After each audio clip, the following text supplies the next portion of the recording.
The title of today's talk is not up there. I know I looked over there, you looked over there. It's not right there. The title of today's talk is It Had to Be Done.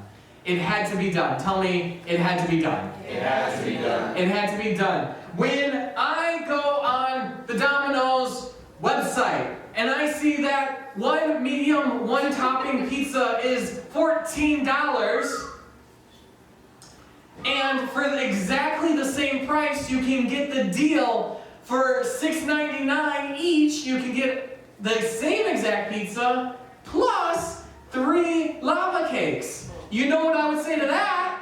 It had to be done. It had to be done. Had to get it. When I have 2 more slices left, and the fridge is available to put those slices, and I'm full, what do I say to that? It had to be done. I had to finish those slices. When I could have just stopped at 1 lava cake instead of all 3, it's there. It had to be done. Now I know you guys are thinking you had a full pizza and 3 lava cakes all by yourself. There was an accomplice. I won't give the identity of that accomplice. I will say to her credit, she is pregnant, but I will not tell you who that accomplice was. All that to say, there are some times in life where it had to be done. You guys want to hear the craziest it had to be done story I've ever heard in my life? You guys ready for this? Yeah. You've heard of Pearl Harbor, right? It's kind of a big deal. 1941, Japanese planes attack U.S. ships, as much as I know, in Hawaii, right? If you've not heard of it, I suggest Googling it. It's a big thing. Pearl Harbor, big deal. Well, did you know 4 years prior to Pearl Harbor, there was an incident where Japanese planes attacked a U.S. ship. In 1937, USS Panay, which I'm sure I'm pronouncing wrong, Panay, was attacked just outside of China. And they were totally shocked. It was a bad disaster. People were being shot at, people were being killed, 55 men in danger. They're getting shot at. The captain of the ship gets injured. So the second in command, Lieutenant Reynolds, steps into place. Why did he step into place? Maybe a little more confident. Why did he step into place? Had to be done. It had to be done. You know, we're at war, guys. Let's give a little more oomph to our answers here. It had to be done. It had to be done. So he starts giving out commands. He says, you go over there. You go do this thing. You start defending that place. I've never been in war. This is how I imagine it as I retell the story. You, over there, grab the shooterman jig and start shooting. And so the guy, that's the technical term, shooterman jig, and he does it's the one that's attached to the ground, and it just pivots, right? So he's doing his, and as that guy's shooting, he gets shot at, and he can't shoot anymore. So what does Lieutenant Reynolds do? He just jumps right in, and he does the, why did he do it? It had to be done. It had to be done. I'll tell you what happens next is unbelievable. What happens next, some people say is pure myth, but I choose to believe it. Others say you can go and find proof of this in Washington, D.C. I'm going to let you decide whether or not this really happens. But Lieutenant Reynolds is shooting around. He gets shot at, and some shrapnel carves off a piece of his throat. Blood gushing out. His men come up to him. They say, what are the orders? Give us more instructions. And he's about to give orders, but nothing's coming out. His vocal cords have been severed. He can't talk. What does Lieutenant Reynolds do? He takes his blood and he starts writing out instructions for his men. And they say you can find his blood-written instructions in Washington, D.C. I don't know. Other people say it's a myth. But let me tell you, if it did happen, why did he do it? Had to be done. Had to be done. When Jesus died on the cross. What was he thinking? He thought it had to be done. It had to be done. We are going to step into the mind of Jesus the week of his death on the cross, knowing full well that Jesus, the Son of God, could have commanded a legion of army angels to come, and in a moment's notice, they were on guard. They were like, do not mess with my Lord. They would have swooped in. They would have taken charge. They would have taken Jesus out of the situation with just the word. And yet Jesus didn't do it. He stepped forward into death. He walked the way of suffering, and in his mind, it had to be done. So let's explore that. We're going to look at a somewhat obscure story. This is actually before the events of what we've covered in the last couple weeks. If you've been with us, we talked about the trial last week. The week before, we talked about the Garden of Gethsemane. This is actually days before those events. We get a little conversation that's prompted by a couple Greek people.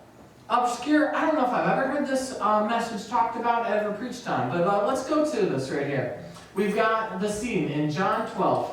Now there were some Greeks among those who went up to worship at the festival. So here's the deal. This is Passover week. There's worship going on at the festival in Jerusalem by the temple. People are worshiping God. This is a Jewish holiday.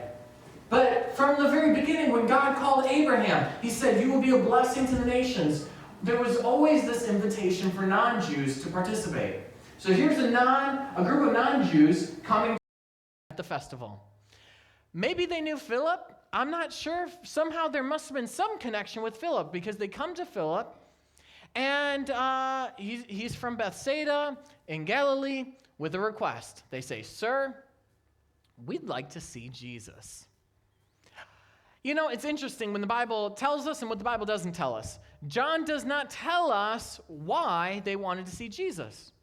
If you remember from last week, Hannah told us that Herod was real excited to see Jesus because he thought Jesus would show him a trick or something. We don't know what was in the mind of those Greek people. Greek men, Greek women, just some Greeks. We don't know if they had sick people with them and they heard maybe you could heal them.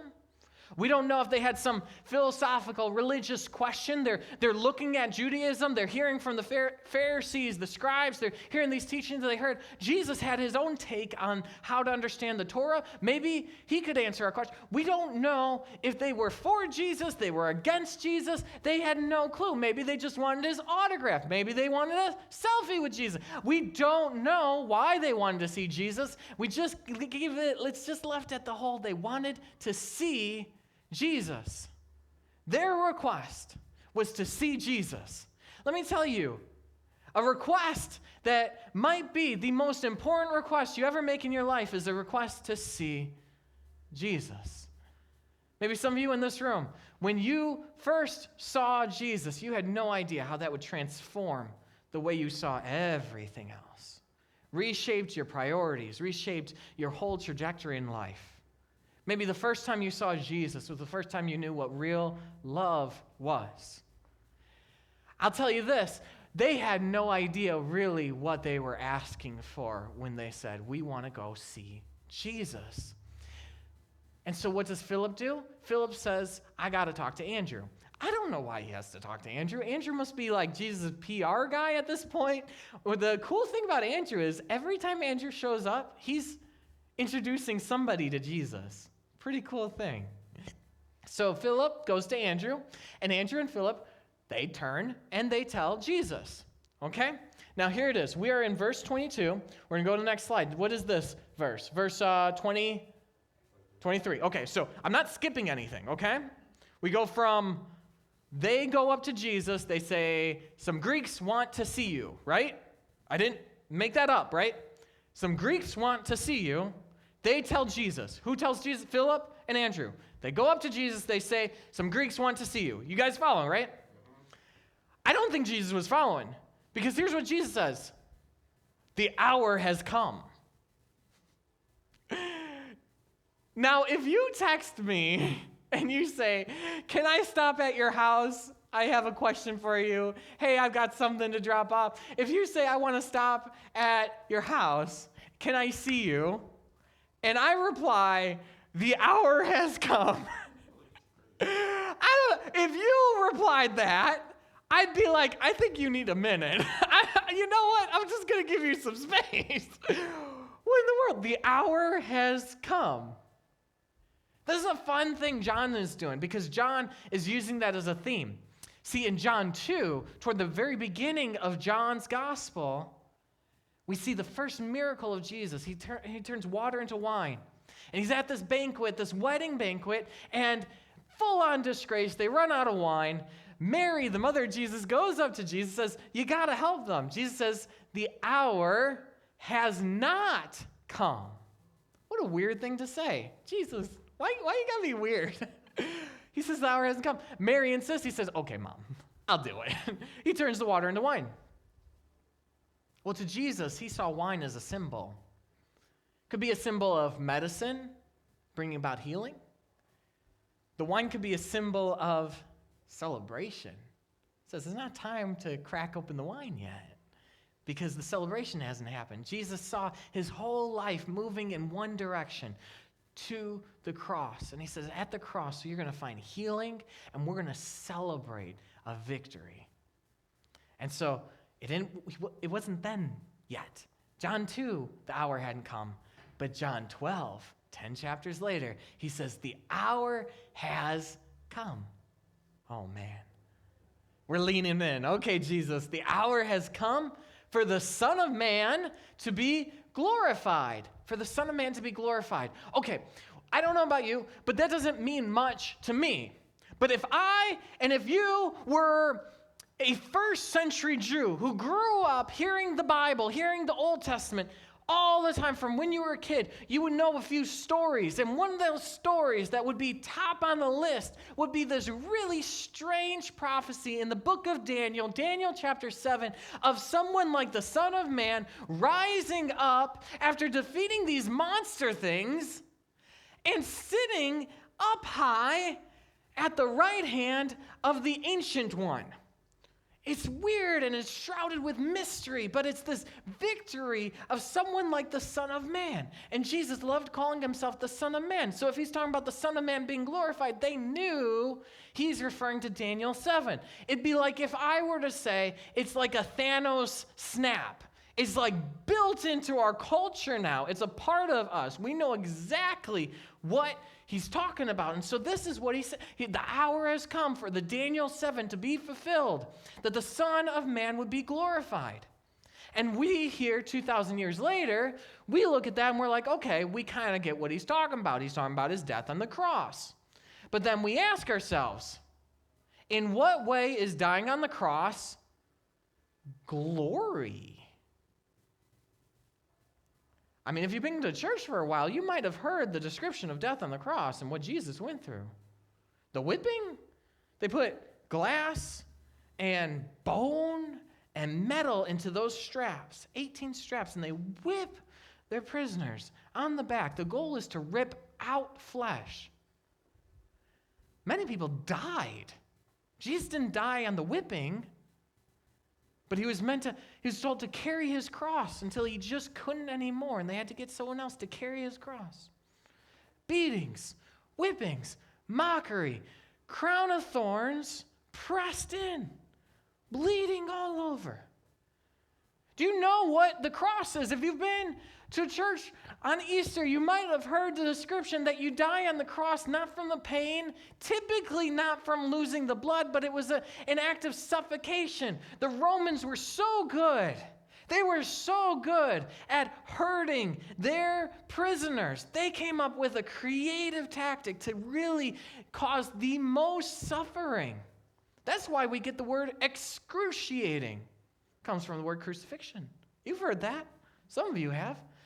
And so what happens is you're so constrained. You've got your feet planted on top of each other, your arms spread out, and what happens is you have a really hard time breathing.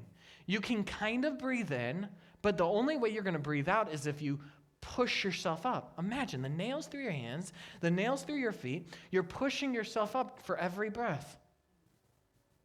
Every breath out in particular. Which to talk, you have to breathe out. There's 7 words, 7 times Jesus speaks on the cross that we have recorded. 7 times. Those are 7 gifts, painful gifts he gives to us. One of those is him saying, forgive them. They don't know what they are doing. He's talking about the people killing him in that moment. He's talking about us right now, today. Forgive them. They don't know what they're doing. And in what way is that kind of pain and suffering the Son of Man being glorified? But he goes on.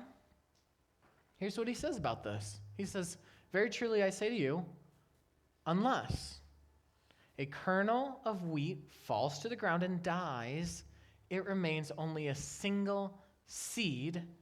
But if it dies, it produces much fruit. Do you hear the tone? Jesus is saying it had to happen. It has to happen. It had to be done, because if it's not done, if the seed doesn't decompose inside the ground and water break it up and the soil break it up, that it cannot grow to become a plant and produce fruit. He says that's the only way it happens. And I don't know, maybe if you've known me for a bit, I love the creation story. I've been preaching that at Aerosmith, and I'm just so in love with this story. And one of the things you see in the story is on the 3rd day, God makes the ground appear out of the water, and then there's a bonus thing made, and that is the plants and the trees. And it's not just any plants, but it's fruit trees. And it's not just any fruit trees. The writer of Genesis wanted to make sure we knew that there was fruit trees with seed in them. On the 3rd day of creation, the 3rd day, we get an image of something that has to die in order to bring forth new life, to be multiplied out, and abundance to be brought forth on the 3rd day. Jesus says it had to be done. It had to be done. The seed has to die. And if you're hearing this and you're inspired by Jesus' example, know that this was Jesus' example. And examples are made to be followed. So the very next thing he says is this: anyone who loves their life will lose it, while anyone who hates their life on this world will keep it for eternal life. Whoever serves me must follow me. In a different place he says, carry your cross behind me. Where I am, my servant will also be. My Father will honor the one who serves me. Okay, we get into the mind of Jesus here. Some Greeks want to see you, Jesus. The hour has come for the Son of Man to be glorified. In his death, he will be glorified. In his death, he will be lifted up. In his death, he will be honored. And he says, it has to be done because the seed must die before the fruit can come. And then he says, know that I'm not just doing this one thing so that it can be done for, but what I am also doing is I'm setting a pattern in motion for anyone who's going to follow me. Makes the whole prosperity gospel not make a whole lot of sense. If you think that following Jesus is all about having wealth and health, there's blessing in it, but this is what Jesus says, that you gotta hate your life to have eternal life. Jesus is describing this sort of death to self. And as you die to yourself, as you self-sacrifice, as you day in and day out lay your life down, take up your cross, Jesus says, you're following him, and the Father will honor you. So here's Jesus being glorified on the cross, and here we are following along. And the promise is that as we suffer, as we die to ourselves, as we live a selfless life, the Father will honor us. Makes me think that the most spiritual thing we do might not be pray. Maybe not. Most spiritual thing we do might not be worship. maybe the most Christian thing you can do is the dishes. Or take out the trash. Or like a few people did just yesterday, spend 3 hours putting candy in an egg and move on to fill 2,000. It's a death. I'm sure what you experienced, you guys who were there, that was a death you paid so that someone else's kids would be able to take that egg and open it up and enjoy all the sugar and all the calories and all the good stuff and have a great memory and a perfect Easter. The Christian life is about dying to ourselves that Jesus invites us to. But he's not done yet. We get a little Garden of Gethsemane moment. If you were here a couple weeks ago, next thing he says, now my soul is troubled, and what shall I say? Father, save me from this hour? This is just like in the Garden of Gethsemane. A couple days later, he's going to ask these same questions. He's going to deal with the same thing. He's going to phrase it a little different. He's not going to say, save me from this hour. He's going to say, take this cup from me. You remember that? Take this cup. Now he says, save me from this hour. He's really fixated on the whole hour idea. And he says, no, that's not what I pray. Because for this very reason I came to this hour. He says, it had to be done. It had to be done. I'm not going to ask God to take it from me because it had to be done. I've got to face this hour. So what is his prayer? He says, Father, glorify your name. Does that resonate? That hits something. That's the prayer we pray. That's the prayer Jesus told us to pray. Our Father in heaven, may your name be made holy. Glorify your name. You notice this. This is all about being lifted up. He says, in the cross, I'll be glorified. He says, when you follow in this whole example of self-sacrifice, you will be honored by the Father. But he says, my real prayer is not that the cup would be taken or the hour would pass, but that the Father's name would be glorified. That is his heart's desire. He prayed it every single day. Your name be honored. Your name be made holy every single day. This is his prayer when it really counts. And because Jesus is praying, the Father decided to reply. A voice from heaven says, I have glorified it and will glorify it again. What a word of reassurance. When you're going through pain, when you're at the worst of it, could it be that the Father is whispering to you that all that you've done to be faithful to God, all the sacrifices you made, all the work you've put in, you have made his name glorified. And that the battles that you're facing in front of you, that the Father will glorify his name again. I mean, that just brings me a sense of relief. I love that it's the Father doing it. He says, I have glorified it and I will again. Notice that when we suffer, we don't have to worry so much of making the circumstances work, finding exactly why there's meaning in the pain. We don't have to worry too much about how to make this whole thing that makes no sense in our lives. You've been there before, right? Where you rack your mind. You wake up in the middle of the night and you're thinking, why did this happen? And what am I supposed to do? And how could God and this and that? And you're just trying to solve the puzzle that is impossible to solve. Know that the Father broke through in heaven to tell Jesus, I have glorified my name and I will glorify it again. The Father said, I'm going to make sure that what needs to get accomplished through the cross gets accomplished. I'm working in the midst of suffering. And he said that for Jesus, but really, he said that for us. How can I tell you that? Because Jesus told us that. So here the crowd thinks it was thunder. The crowd thinks it was an angel. Jesus says the voice was for your benefit, not mine. The voice breaks through heaven to tell us that God is working in the midst of our pain and suffering. And I look out in this room and I know some of you guys who have dealt with some severe pain and suffering.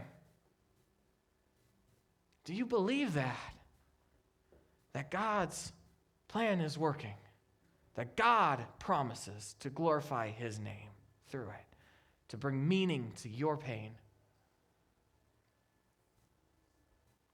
This is a reference to the Exodus here, I believe, because when in the story of God freeing Israel out of Egypt, we see an angel speak to Moses from a burning bush, and we see Moses also speak with God in this thunderous mountain. And so the fact that they thought that it was thunder and angel, I think, is a little nod to this is an Exodus event where God's going to bring some rescue right here. It had to be done. He goes on, and he says this, now is the time. Now is the hour. The hour has come. Now is the time for judgment on this world.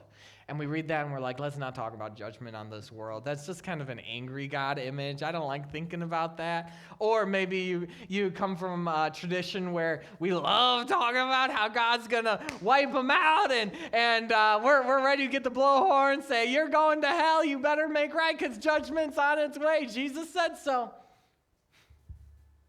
I like what N.T. Wright calls judgment. He describes it as God sorting things out. See, so often in the Bible, judgment isn't this source of fear. It's a source of relief to people who have been hurt by others over and over and over again. It seems like nobody cares. God's judgment on this world is looking out to all the ways in which people have been oppressed and hurt and put down, and the powerful people seem to always end up on top. And it's a judgment on this world system that is unfair. And Jesus says the time is coming. The time is now. Even in this moment, even through Jesus' death, he is exposing a crooked system. Hannah spoke on it last week. It was a crooked system. Pilate, the crazy guy, Pilate, who nobody thought, had any sort of chill in him. He just wiped people out whenever he felt like it. Even Pilate said, no, Jesus, I don't see any reason we should kill Jesus. And yet, they do. Jesus isn't in this twisted system where he was treated unfairly. And even through his death, it's a judgment on the broken system in the world. When you face something unfair, unright, when you have a supervisor mistreat you, this is judgment on this world, I believe. Now, the prince of the world will be driven out. Let me tell you about Genesis for a second here. What happens in Genesis? God makes a garden. And what does he do? He takes the human and he puts him in the garden. So he makes the human out of the garden. He puts him in the Garden of Eden. You can read it if you don't believe me. This is the Garden of Eden. This is Genesis 2. Genesis 3, we meet a new character. It's the serpent, the snake, which we tend to think, that's more than just, they're driven out because of the work of the snake. This is the problem of humanity. This is the world's problem, is we got a problem with the snake. There's forces of evil causing all kinds of trouble and chaos amidst the humans. And what do we got to do? We got to get that snake out of here. Jesus says the snake will be driven out. The world will be judged, and the prince of this world will be driven out. We're getting the snake exiled out, and when I am lifted up, glorified, lifted up, the Son of Man lifted up from the earth, will draw all people to myself. What a cool picture. What a cool picture. All people drawn to himself. This is what he ends with. And then finally he says, and this is to show the kind of death he was going to die. Ain't that bizarre? Did he talk about the cross once? No. What kind of death is Jesus talking about here? What does all this have to do with Jesus dying on the cross? He says all this stuff. The hour has come. The Son of Man will be glorified. I'm troubled. Am I going to ask that the hour pass? No, I'm not going to ask that the hour pass. I'm going to ask that the Father be glorified. And the voice opens up from heaven. I will glorify my name again. And all this stuff. What is judgment is coming. The prince of the ruler of the world is being driven out. And people will be gathered. And what in the world does this have to do with the cross. You ever read the Bible and you're like, I'll figure that out later. Not today. I will move on. This is one of those, this is to show how the death was going to die, how he was going to die. I think what Jesus was describing, as I read it and reread it, this is what I come up with so far. I think Jesus was describing a multi-dimensional death. He said his death is going to go up and down, in and out. His death, as he dies on the cross, will be a sign of him being lifted up and glorified. As he is physically lifted up on the torture chamber, he will spiritually be honored. As the Romans lifted him up, the idea was that the prisoner would be stripped naked, humiliated, and ashamed for all to see. And yet that was Jesus' very own glory. That was him taking the suffering and saying, this is a fulfillment of Daniel 9, where the Son of Man will be lifted up. And as I'm lifted up, I am experiencing the glory of being at the Father's right hand, even in the suffering. The cross that went up. The cross that brought him down. He said the seed had to be planted. He said, I'm not going to be buried, I'm going to be sown, so that by my death, life would spring up all around, so that many will be able to experience new life because of me. This is a up and down, out. By my death, I'm going to show the world for its crooked system, and I'm going to drive out the enemy. Here's what happens. The enemy, the agent of chaos and death. What can you do? How do you beat death? Jesus says you beat death by stepping willingly into it. That's how he did it. Death can have no other word because Jesus chose to embrace it. And thus he defeated death itself. But there's something so vital here. There's a puzzle, I believe. John writes this story. He says some Greeks wanted to see Jesus.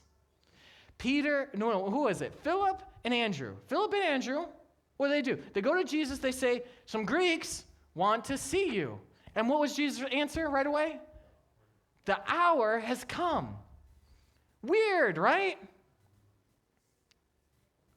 I believe what's happening is from start to finish. What does he end with? He says that people would be drawn to him. Up and down, out and in. One of the reasons, and the picture we have of Jesus on the cross, what I want you to picture, whenever you think of the cross, I want you to picture that this was at a busy intersection. This is like on the freeway. This was meant to be visible. Jesus dying on the cross was meant to be seen, that all people would be able to witness Jesus do his thing, suffer on our behalf. It was meant to draw people to himself. When we speak of Jesus died for our sins, yes, we're talking about he wanted to reconcile humanity. He wanted to reconcile each and every one of us with God himself. But Jesus had more in mind because he looked at a world that was divided. He looked at brothers and sisters who were in enmity to each other.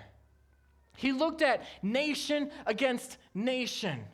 He looked at racism. He looked at people hurting others because of their ethnicity. And he knew that by his death on the cross, as Ephesians talks about, that he tore down the wall of division. See, so many of us, we think of this idea of bringing together people of different backgrounds as accidental to the mission of God, but I think it really sits pretty close to the center of what Jesus was about. And when some Greeks, some non-Jewish people wanted to see Jesus, that was the spark for him to say, the hour has come. It's like in this small little symbol of the nations coming together, of God creating his multi-ethnic family, reconciling people who have been divided. He says, this is what the cross was all about, that people from all over would be gathered together. Jesus knew what he was doing. And I don't know if the Lieutenant Reynolds really did write his instructions with his blood, but Jesus wrote, if he wrote anything with his blood, it was 3 words. It is finished. He saw what he was going to do. He wanted to glorify the Father. He wanted to bring about reconciliation of the whole world. And with his last dying words, he said, I did it. It's done. It's accomplished. And we today, 2,000 years later, we worship Jesus because of what he accomplished on the cross. Would you guys stand to your feet right now as we worship Jesus for his sacrifice? We say, Jesus, we love you. We say, you did it. You did it, God. Jesus, we admire you. We wonder at the fact that you would come and you would die. And today we revel at all that you accomplished through your suffering. Jesus, multi-dimensional. You got so much done up there on the cross. In the moment where you looked weak, in the moment when you looked like you were out of control, oh God, you were accomplishing what you set forth to accomplish. And today we stand here saying we are so grateful. We don't know how you did it, but we're grateful. We're grateful that Jesus, in the way of suffering, you made a way for us, oh God. We worship you. We worship you. We worship you, Jesus.